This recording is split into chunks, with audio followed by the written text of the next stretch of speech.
Today, ladies and gentlemen, this is the day that the gifted memberships from last month are going to expire. If you remember, about a month ago, I gained the ability to have gifted memberships here on DSP Gaming, and within one day of me having them, we got 100 gifted members, okay? So 100 people all of a sudden have memberships and enjoyed them. Hopefully some of you who are going to have your memberships expire today will consider renewing them, but we're gonna have a dip, and there's nothing you can do about it. It was expected. It is what it is. As I said, with gifted memberships, just like with gifted subs over on Twitch, even though it's a temporary boost, it still can lead to long-term growth. Because if only a small handful of the people who had those gifted memberships decide to renew them because they enjoyed that free trial that they essentially got over the last month, then we're going to see actual, real, organic growth here on the channel. All right? And of course, keep in mind, there's always potential that if there is a big dip in members, that someone might come and try to boost those numbers back up again by gifting some more. So don't worry, it's not the end of the world. Like, I've been preparing you guys slowly over the course of this week for this, because sadly there's people who just over-exaggerate everything. You see someone might think, oh my god, DSP Gaming lost all these members. And it's expected. This used to happen on Twitch as well. It goes up and down like this, you know? Especially in particular when I'm playing a hot new game. Usually, you'd see some people come in and start gifting memberships, especially if it's a stream that's like packed with viewers. That's usually when people will come in and do it. If we're in downtime, if we're in a time of the year when there's not much going on, it's usually gonna slow down, and it's always been that way. So I've been there, done that. This is not my first rodeo, as they say. You know, being on Twitch for so many years, I understand the patterns of how it works, and I'm not freaking out about it or anything like that. Okay, keep in mind what I actually was gonna get to here. We are currently entering a period of time when literally the only games coming out are retro games. Seriously, think about it, okay? Right now, there's no new games at all but Teenage Mutant Ninja Turtles Shredder's Revenge, which we're going to play again tomorrow. That's a retro throwback game for sure. It's new, but it plays in the style of an old retro beat-em-up, right? Next week, what are the two new releases?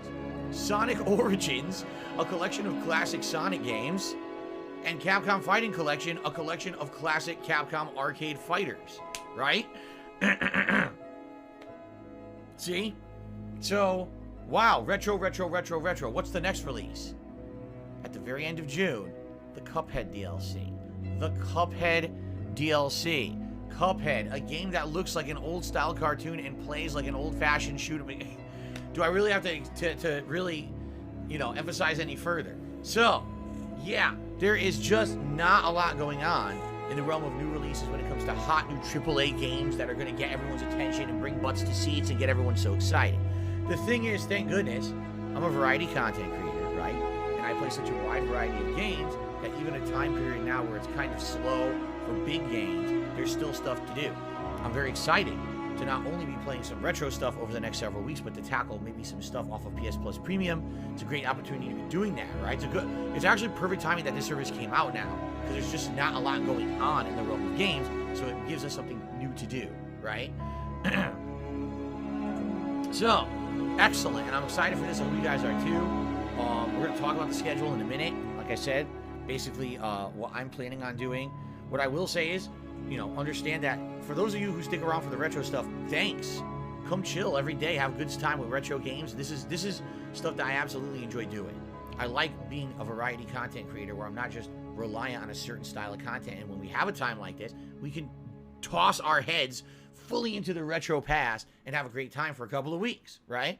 Thank goodness I'm not one of these guys that just focuses on one style of game or whatever, because right now might be actually a really rough time where, man, we got nothing to do. Right? And I'm glad that that's not the case at all. But at the same time, please understand, there will not be, likely, I say likely, maybe I'll be pleasantly surprised, but I don't feel like several weeks of retro-style gaming here is going to really bring giant attendance numbers or anything like that. What I would say is, what I would hope, is that there's a core audience that I have who likes seeing me play whatever, and also a core audience who love retro stuff, who come and support the streams and things over the next several weeks as we wait for the new releases coming in July, because there are new releases coming in July, but we have to get to said releases, okay? In addition, keep in mind, you guys are currently nominating games for a viewer's choice playthrough, and what I'm going to do is take the opportunity within the next couple of days, hopefully, to sit down and review your nominations and then make polls based off of your nominations, so that you can vote on what game will be the viewer's choice playthrough, and that playthrough will also begin during this downtime when there's just not a lot of new releases. So we got another new game in the mix, so there's more stuff going on rather than just, you know, retro stuff. Okay. By the way, not to say that you guys won't nominate retro stuff. I know some people did. You know, taking a quick look at the nominations, some people did nominate retro stuff, which is perfectly fine as well. So, all right. skeletons. Oh, yes, girl.